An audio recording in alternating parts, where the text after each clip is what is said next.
dans toutes les autres religions du monde qui adhèrent à l'idée d'une divinité suprême.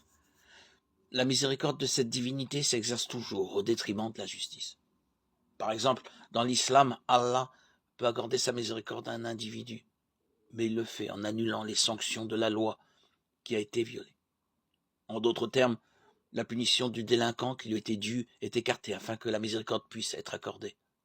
L'Allah de l'islam et toutes les autres divinités des religions non chrétiennes mettent de côté les exigences de la loi morale afin d'être miséricordieux.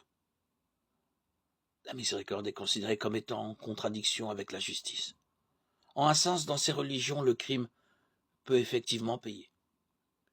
Si un juge humain agissait de cette manière, la plupart des gens se plaindraient, car il est de sa responsabilité de veiller à ce que la loi soit respectée et que justice soit rendue. Un juge ignorant la loi trahit sa fonction. Le christianisme est unique en ce sens que la miséricorde de Dieu se manifeste à travers sa justice. Il n'y a pas de détournement de la justice pour faire place à la miséricorde. La doctrine chrétienne de la substitution pénale affirme que le péché et la justice ont été punis à la croix du Christ, et que c'est seulement parce que la peine du péché a été satisfaite par le sacrifice du Christ que Dieu accorde sa miséricorde aux pécheurs non méritants qui se tournent vers lui pour leur salut.